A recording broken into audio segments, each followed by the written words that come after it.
Today, the Spartans are known as a warlike people whose whole society was geared for war. It would therefore seem logical to assume that when a conflict broke out, they would be ready to fight at the drop of a hat. However, the ancient Greeks knew them as a people who were notoriously reluctant to get involved in wars beyond their sphere of influence and who rarely left their homes to fight abroad. So, how do we reconcile these two ideas? In this video, we will be answering this question by exploring the mechanics of what it was like to raise a Spartan army and deploy it for battle. This video was sponsored by Warpath. It's a mobile strategy game set in an alternative version of World War II, where you join one of three main factions to turn the tide back against the Raven Army. As a commander, you get to build up your base to deploy troops across the warfront. You also get to decide how best to maintain the fighting edge by kitting out your forces with a huge roster of historical infantry, tanks, and artillery. The latest update further adds to your arsenal with 42 new fighter and bomber units that unlock incredible Air Force and Army synergies. As an extra Easter egg, they've even included Jean-Claude Van Damme in the game, who you can find to unlock yet more commanders and aircraft. Mastering this third dimension of the battlefield will be key to your victory in combat that takes place over a sprawling map with detailed terrain for fields, towns, and cities. Defeat foes, collect resources, take territory, and level up on your own, or team up with other forces across the world to form powerful alliances which will clash in skirmishes and all-out war across a global map. Support the channel and try Warpath today by using our link in the description below and use our code to unlock these awesome prizes. Good luck, Commander. Before we begin the video, it will be necessary to add a general disclaimer to the visuals. People in antiquity did not make use of accurate bird's-eye view maps.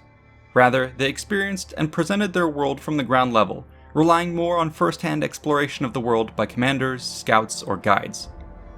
Travel maps, if they were used at all, were therefore more akin to metro line diagrams, with the route from point A to B being described as distances between important landmarks. We have an entire video on this subject if you want to learn more. However, using this more accurate depiction would prove quite confusing for our purposes, and so we've chosen to use the modern style map for this video. Please try to keep this in the back of your mind as we proceed. With that out of the way, let's get started. We will begin by examining what might prompt the Spartans to go to war in the first place. Broadly speaking, there could be any number of reasons, as is evidenced by the rowdy Greek world, which was embroiled in a near constant state of internal and external fighting over the centuries. With regards to Spartan history, however, we can identify a distinct difference in their war-making mentality between two key periods: the archaic and the classical. The first chapter of Spartan history is the archaic period, which spans from around 800 to 500 BC. Unfortunately, the specifics of this era are difficult to reconstruct. Generally, however, it seems that wars were often about outright conquest. Neighbor fought neighbor over arable land, grazing rights, and control of sacred places. Towns that couldn't defend themselves against larger opponents were often absorbed in some way or razed to the ground, and whole populations were enslaved. It's in this manner that all the larger states of the region gradually expanded throughout the archaic period. We know, for instance, of the brutal wars in which Argos wiped out its neighbors and took their lands. As for Sparta, things were not so different. It seized the plain of Eurotas first, then it subjugated the coastal and mountainous borders of Lacedaemon. Finally, it crossed over the mountains to conquer Messenia in the west and the Thyriatis in the east. By the middle of the 500s BC, Sparta directly controlled the entire southern half of the Peloponnese. It is around this point that we begin to transition to the second chapter of its history. The key moment appears to have occurred around 550 BC, when Sparta attempted to conquer Tegea, but failed. According to legend, its soldiers who had come with chains to take captives found themselves made prisoner by their own shackles in defeat. As would occur elsewhere in Greece, a city-state had just found the limit of how much territory it could directly conquer. From now on, expansion would be carried out indirectly through the formation of a network of unequal alliances that would become known as the Peloponnesian League. No longer did Sparta itself have to be strong enough to take on everyone at once. It merely had to be strong enough to maintain its status as head bully. From this position, it could then leverage the united might of the group to do the true heavy lifting of policing its members and countering enemy forces. In this new paradigm, the reasons to go to war became more complex. The first major change was that now wars had to be justifiable, not just to the people of Sparta, but also to the allied members of the League. The second major change was that matters of status and honor had to be considered more heavily. If either was successfully challenged, Sparta could lose its legitimacy as a hegemonic power. This risked having subordinate states break away. If these were not quickly brought back in line, further legitimacy would be lost and the entire Peloponnesian League could quickly dissolve. As a result, the Spartans had to assert their supremacy and take any slight to their honor very seriously. A threat could be anything from attacks on its allies to attempts to block its right to make sacrifices at a particular sanctuary. All required a forceful response. Throughout the classical period, this would be done through a combination of hard power and soft power. History focuses quite a lot on the instances where Sparta flexed the hard power of its military superiority. In contrast, we hear little of its more subtle moves. I'd now like to elaborate on this briefly before we move on. The main way Sparta attempted to do so was by making itself known as the benevolent protector of states, sanctuaries, and people. For instance, it made a habit of deposing tyrants that took control of Greek cities or breaking up powerful leagues that sought to dominate their neighbors. On paper, this was done for the benefit of the oppressed. In reality, though, it put a check on would-be rivals and allowed Sparta to back factions that were more amenable to its interests. Thus, we see that reasons for war could prove quite complex. So, let's assume that for one reason or another, a war was to happen. What did this process look like? In the Spartan political system, declaring wars was technically the prerogative of the two kings, who could decide to do so at any time. But Spartan kings were not absolute rulers. They were more like hereditary priest generals who served as representatives of their state. They had to follow the instructions of the assembly of all citizens, and they were accountable to the board of 5 annually elected magistrates called the ephors. It was these ephors who held the real executive power in Sparta. They decided on everyday matters, received foreign envoys, presided over meetings of the assembly, and handled the practical side of mustering armies, including the decision which year groups would be sent out, who would lead the army, and which men would form the Royal Guard. Only the most charismatic and powerful kings were able to bend the ephorate and assembly to their will.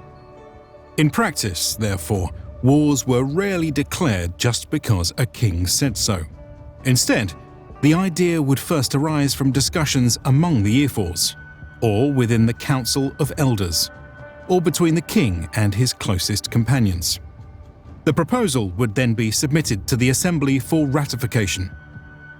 At Sparta, the assembly could not make its own proposals, but only vote on proposals presented by the elders, the ephors, or the kings. They voted by shouting. If those in favor shouted loud enough, the decision was made, and Sparta was committed to war. But this was not the final step in the process. In some cases, most notably the war against Athens in 431 BC, the Spartans would now submit their decision to the Council of the Peloponnesian League, in which each member had a vote. In theory, this council could reject the hegemon's proposal for war. More often than not, however, the Spartans had already laid the groundwork in advance, sending envoys to the allies to persuade them to vote in their favor. If some allies were still not willing to join, the best they could do was refuse to march out. Yet they did so at their own peril. Refusal to march could invoke Sparta's wrath at the exact time when it was raising a massive army. Should the hegemon choose to make an example of this stubborn member of the League, things would not turn out well. Better to comply begrudgingly than risk punitive invasion. Thus, by the 4th century BC, it seems the Spartans often skipped the step of asking permission from the League and simply ordered the members to gather their troops. A final crucial consideration was the support of the gods.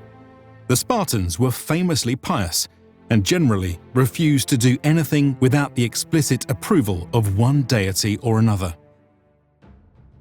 On campaign, they brought whole flocks of sheep or goats with them, so that they could make sacrifices at any moment when doubt might creep into the men, on crossing the border, crossing into enemy territory, crossing rivers, when there were thunderstorms or earthquakes, when deciding to fight a battle, and so on. Further routine sacrifices were offered every morning in the presence of all officers and the ephors sent to supervise the army. Unsurprisingly, this piety also played a part in declaring war. First, the Spartans would of course consult the gods about the wisdom of going to war. They were particularly keen to hear the verdict of the oracle at Delphi, where Apollo was thought to speak through the priestess. The gods' declaration of support for Sparta in the Peloponnesian War was a huge boost to the confidence of Sparta and its allies. Sometimes, just to be sure, they would ask several oracles about a decision to go to war. Second, the Spartans, like all Greeks, could not simply go to war whenever they wanted. The seasons played a role, with most campaigning taking place in the summer before the harvest. But the festival calendar also reduced the available options. Major religious festivals were sacred to the gods they celebrated, and failing to observe them was a sacrilege. Officially, there was no fighting among the Greeks during the Olympic truce, when the games were held at Olympia in honor of Zeus. Similarly, the Dorian Greeks of the Peloponnese, including the Spartans, celebrated a festival called the Carneia, which prevented campaigning for several weeks at the end of summer. Sometimes these truces were earnestly observed, but at other times they could be cited as an excuse to get out of an undesired campaign, or as an excuse for a lackluster Spartan response to an allied call for help. Whatever the case, when the assembly, allies, and gods had all given their consent, a herald might be sent to the enemy state to deliver an ultimatum or make a formal declaration of war. However, there was no fixed procedure for this among the Greeks, and no expectation that wars should be declared in advance. Thus, more often than not, the target of a campaign would only find out about the war when news reached them that Spartan forces were gathering. But what would this look like? The first step would be the call to arms. The composition of an army might vary from time to time and depend on the nature of the campaign in question. For instance, when Sparta was at the height of its power, it would often send armies abroad that consisted almost entirely of mercenaries, allies, and so-called Neodarmades, who were helots promised their freedom in return for military service.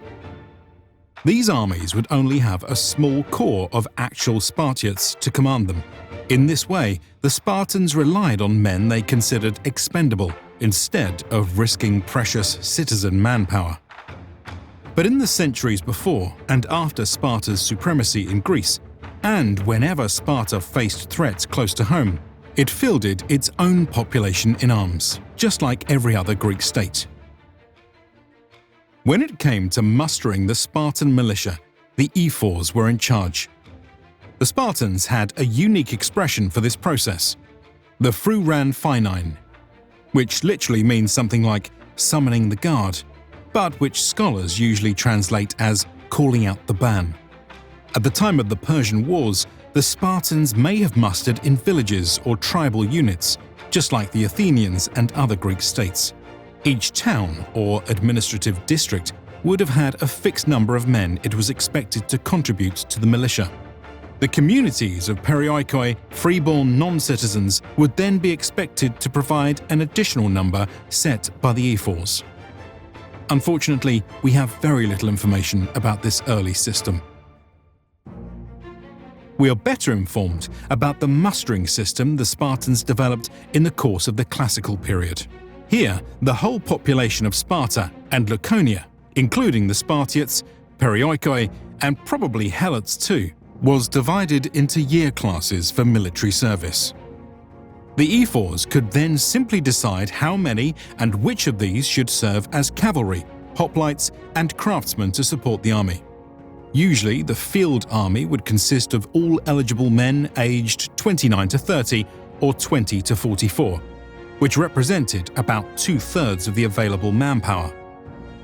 Helots, most of whom were busy working, do not seem to have been included in such levies, and only the Spartiates' personal servants and shield-bearers would march.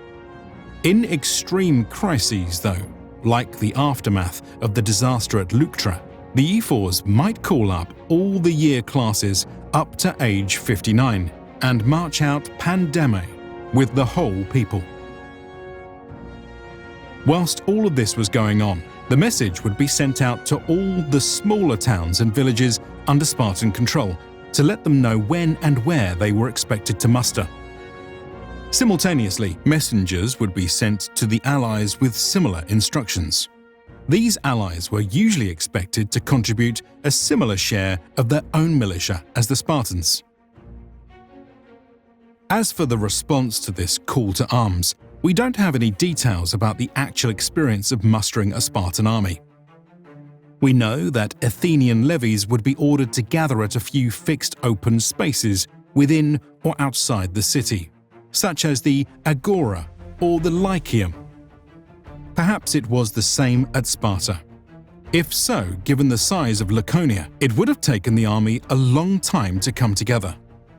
Spartiates were required by law to live in the central villages of Sparta proper, but perioikoi from outlying regions, like the Tainaron Peninsula or Messenia, would have to assemble in local rallying points and then spend several days making their way to Sparta. Those who lived on the border in the direction the army was headed might simply be told to wait there and join as the army came up. In the meantime, the Allies would go through a similar process of gathering those who were eligible to serve in a suitable mustering field in or near their own cities, and then setting out to meet the main body.